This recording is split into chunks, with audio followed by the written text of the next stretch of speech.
really want to talk about your short film Candlelight. I'd like to know about what was your inspiration for it, how you started it, when you started it, and how long it took.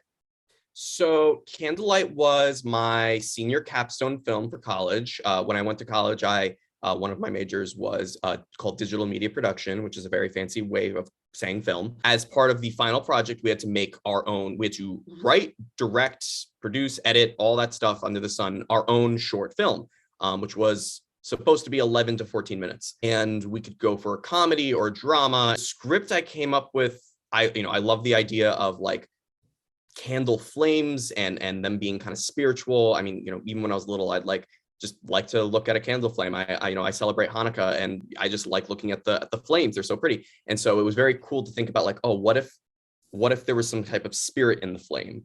And I came up with a story about a girl whose spirit moves on into this flame so she can speak to her own mom for one last time.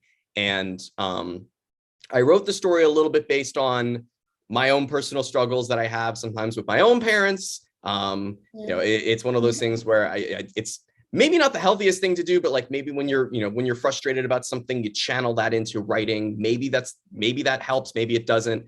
The scripts took maybe about 3 or 4 months to write, and the actual filming of it took place from like a January to April, so about another 4 months. Making sure that all the times align with your actors, with the people who are helping you behind the camera, and with the lighting. And eventually stitched it all together to make my 11 to 14 minute short film. I had a really fun time making it. I even, I had a lot of friends who helped me collaborate on it. And it's the only short film I've ever really made thus far, that I'm director, writer, producer, everything under the sun.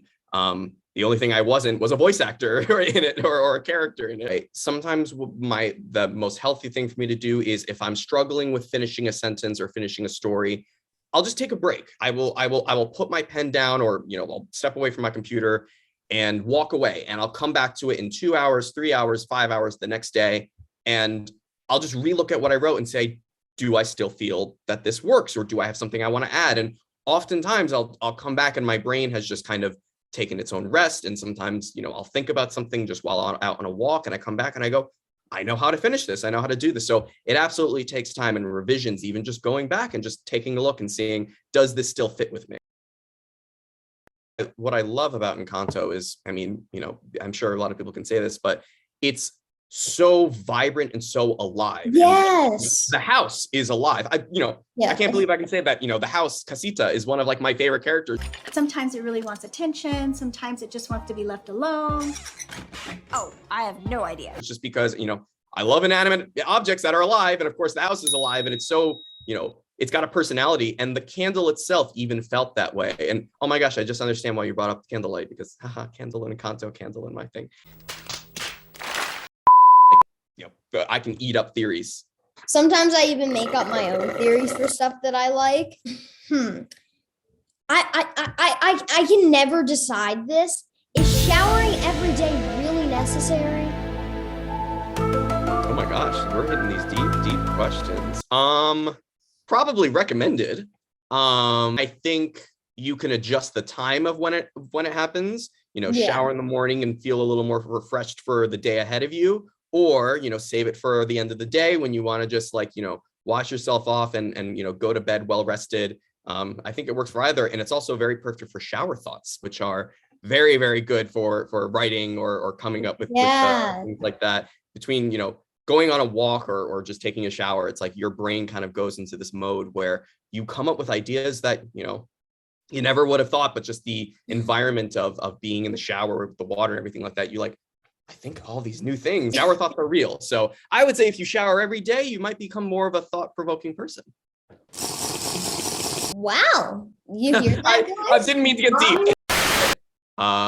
Inanimate Sanity is always on the top of my list, just because it's, I got my budget in there. And so I don't know, maybe in 5 years, if we talk, when we talk again, I'm saying when we talk again, not if, that I'll, who knows what I might bring to the table. All right, Taylor, this has been so amazing to interview you. This has been so much fun. And yeah, have an amazing rest of your day. Thank you so much, Ravi. Thank you for having me. You're welcome. This was so much fun. Bye. Bye. Bye.